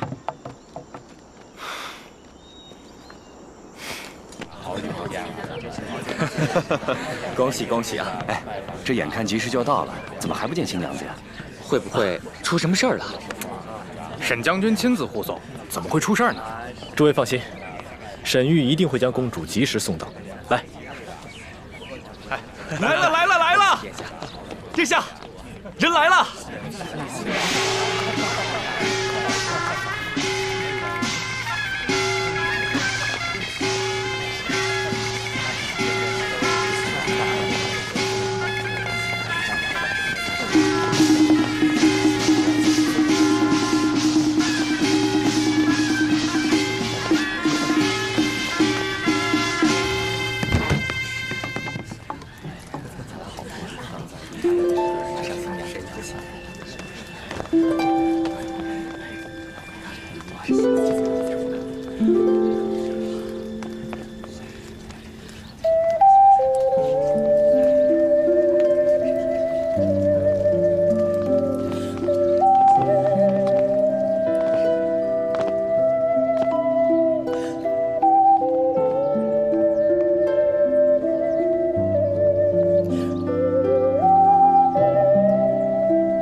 跪！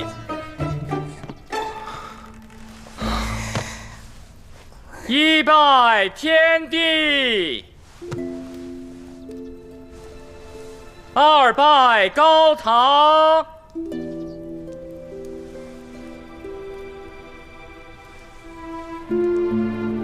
新人对拜。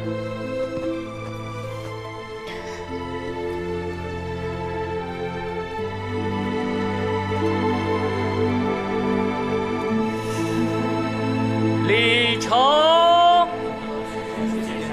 沈将军，一切可好？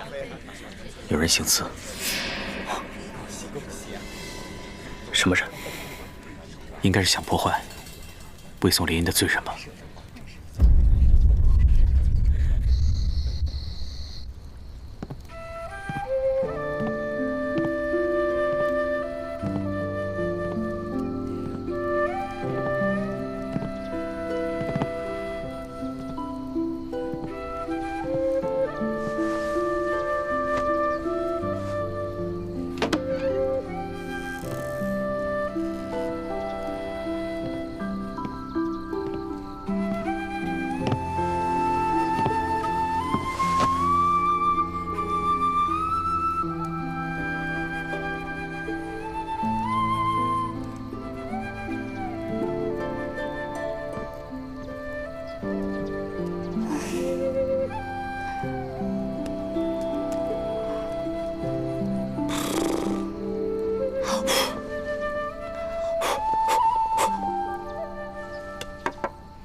打人的？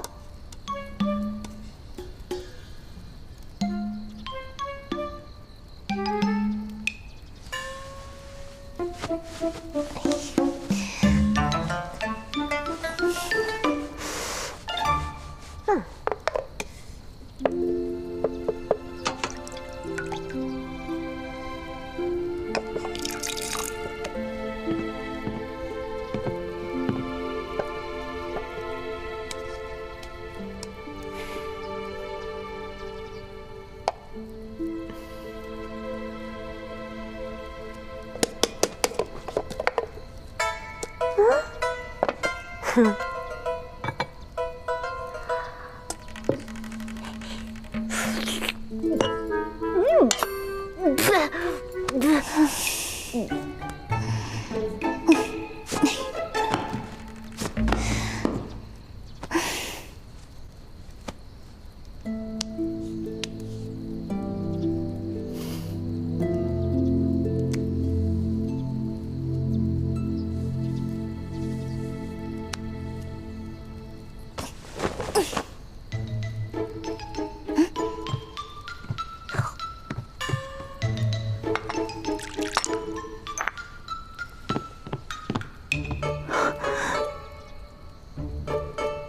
王妃，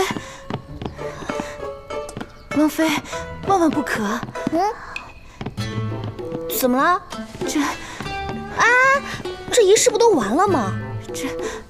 想必李冠一定告诉过你，这盖头得殿下亲自来揭开。那他去哪儿了？王妃恕罪。我问你殿下去哪儿，你跪下干什么？说啊，你家殿下去哪儿了？殿下他……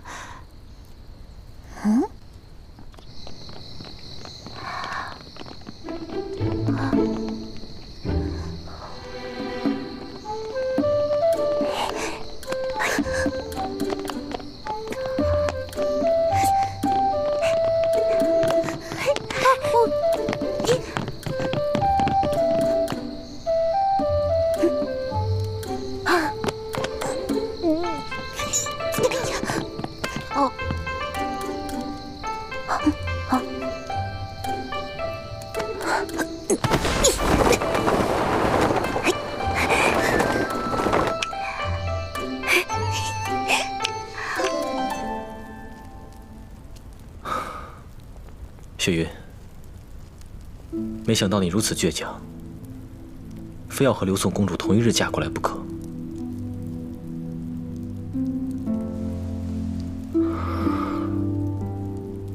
殿下，你不高兴吗？只是太委屈你了。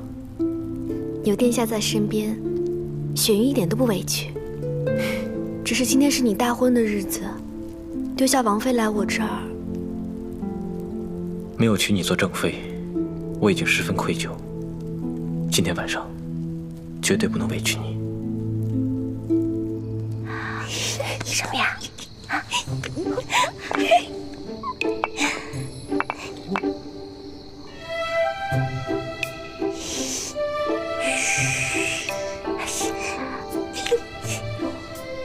哇，你看，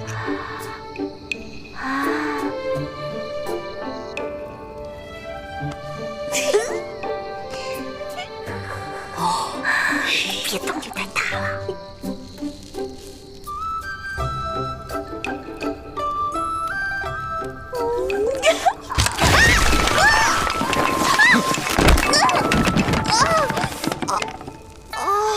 住我！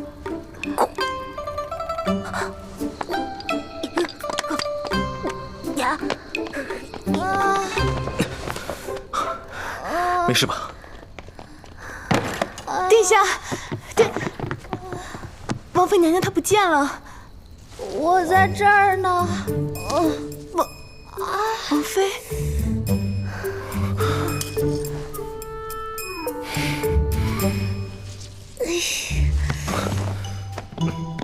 刘宋向来重视礼仪，竟有如此荒唐的公主，简直闻所未闻。哼，我泱泱大宋无奇不有，闻所未闻只因孤陋寡闻，怎么能怪我呢？你在上面干什么？不知道非礼勿视吗？我要是不看，怎么知道你们在做非礼之事啊？既然不能未卜先知，那就只能不知者无罪喽。哎，还我先呢！先道歉。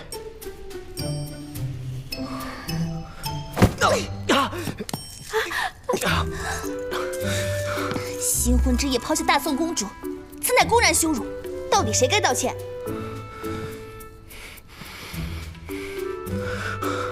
兰若，把她带回去。王妃，我们回去吧。我自己走。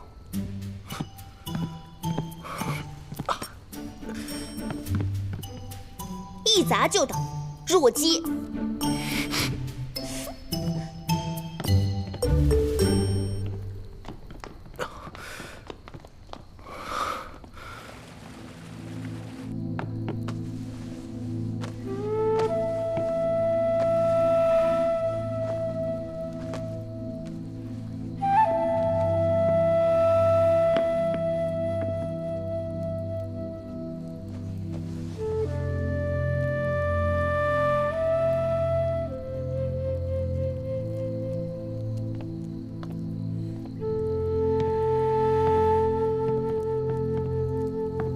殿下，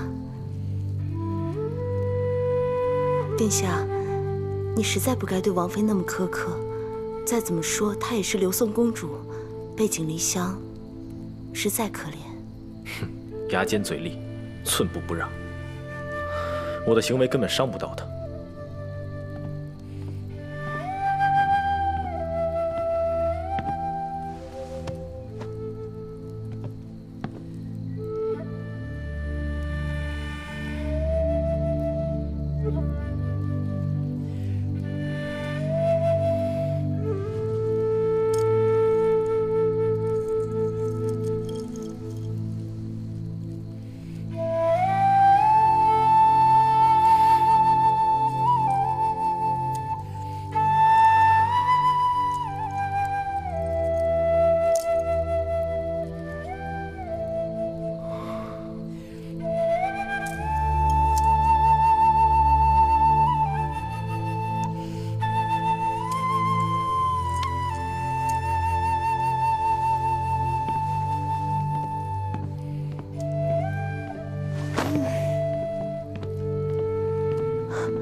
刘宋公主任性妄为，我派你吩咐几个人教导她，成果怎么样？殿下放心，兰若正在悉心教导，想必已卓有成效。青云再高点！嘿，再高点！再高点，再高点！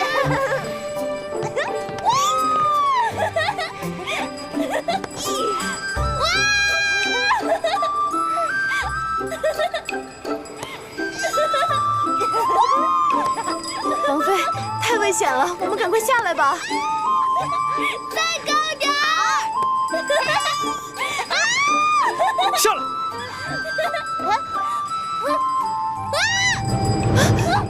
公主！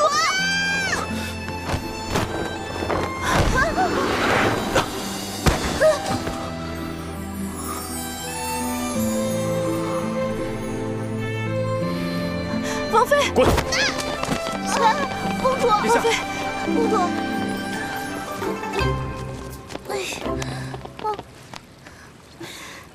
殿下恕罪，奴婢一时疏忽，竟然让王妃娘娘受了伤。兰若，我让你好好教导她，你竟然带她玩！小气！你说什么？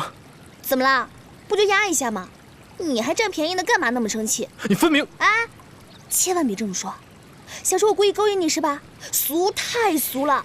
你自己照着长什么样再说吧。带她下去。是，下午还来玩呢。走吧，王妃。多找几个人教她礼仪。是。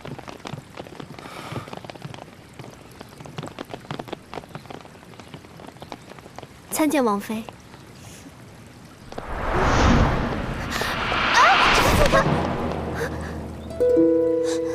你快放开我家主子！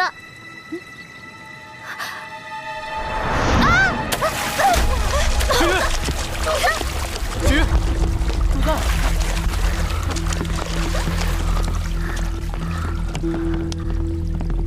站住！你在干什么？王妃，我们家主子身体娇弱，您纵然心中有气，也不应该撒在他身上啊。他身体那么弱，怎么承受得住啊？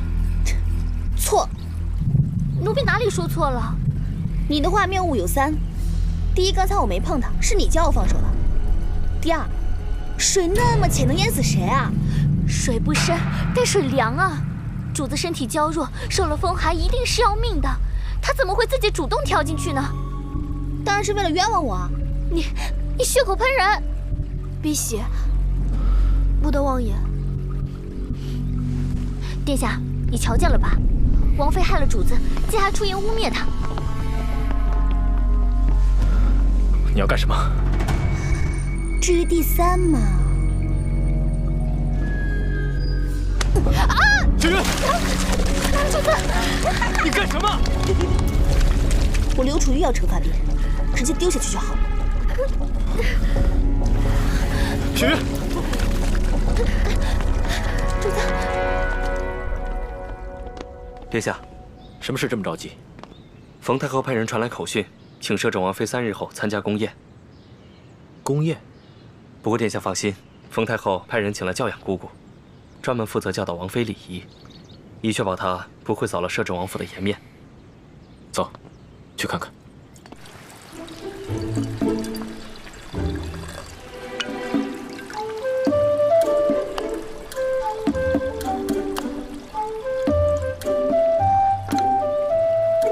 汉人最讲究礼仪，而你却完全不通晓卫理。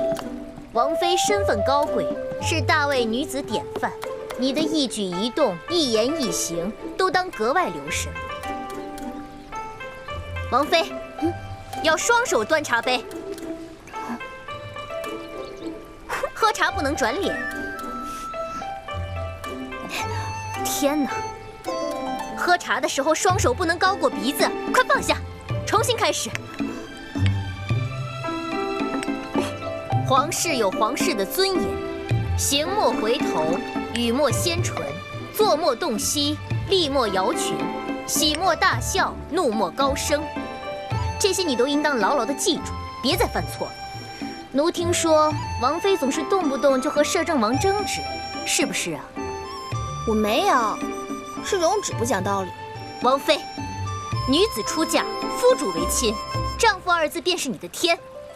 更何况你的丈夫是大魏的摄政王，身份尊贵，怎可直呼他的名讳？既然是缔结的婚盟，那他是天，我还是天呢。你去叫他，给我这天过来磕个头，我就原谅他了。你太过分了！王妃，你干什么？清月，你有完没完啊？打回去！住手！殿下，救我呀！清月，别！殿下，殿下，救救我！魏宋联姻是为了促进和平，你这种行为会让别人觉得你没有教养，进而藐视刘宋。你在跟我讲道理吗？是。好啊，那我也跟你讲讲道理。大魏高宗崩逝之后，冯太后韶华之年，立扶幼主登基，平定已婚叛乱，挽大厦将倾，何等威风得意！可数年之后，她锋芒尽敛，毫无建树，反而逼女人去学孔孟之言，简直太迂阔了。难不成当了皇太后，就毫无当年锐气？亦或是……够了，不想谈大魏？好啊，那就说说汉女。当年孙恩之乱，会稽长官王凝之守备不力，仓皇出逃。他的夫人谢道韫听闻敌至，镇定自若，拿刀出门，连杀数人。哼，女人，先而为人，后分男女，什么规矩？大敌当前，全是狗屁。狗嘴里吐不出象牙。当然吐不出了，你吐一个我看看。不好好学规矩，还振振有词，难道说你怕了？我怕什么？当然是怕被我们大魏的名门淑女比下去，所以根本不敢应战。你可真狡猾啊！这是激将法。怯懦就是怯懦，不要找各种理由推辞。你的种种嚣张的言行，只不过在隐藏自己内心的恐惧。3天后，你要是学不会，只能在宴会上丢人了。你放心好了，我肯定不会输的。拭目以待。好好走不送。赵姑姑，拜托你了。不，殿下，奴实在是不敢教了，不敢了。赵姑姑，你可是冯太后派来的人，知道事情的轻重吧？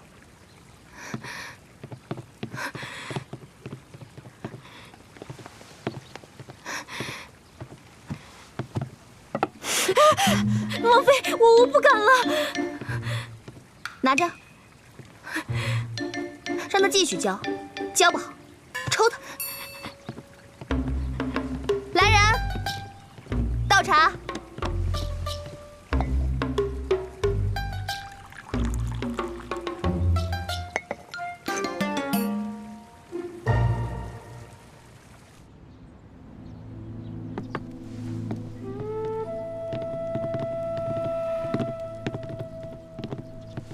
殿下，马侧妃是因为之前落水受到了惊吓，才会卧床不起。殿下不必过于担心，吃2副药，好好休息就好。知道了，下去吧。是。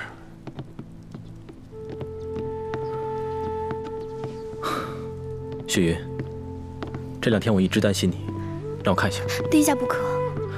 雪云，这2天我一直很担心你。殿下，请你先回去吧。你是不是还在生气？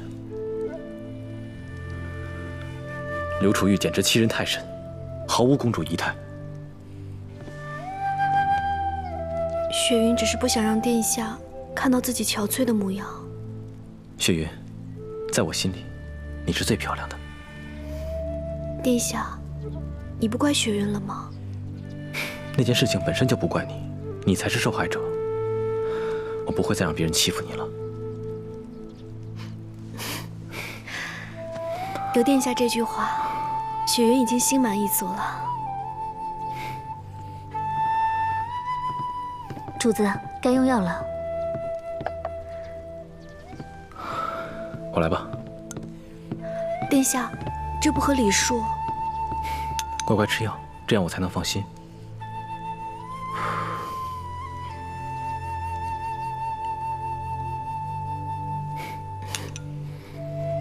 殿下，赵长史已在院子外头等候半个时辰了。让他下去吧。今天不管有天大的事情，我都要陪雪云。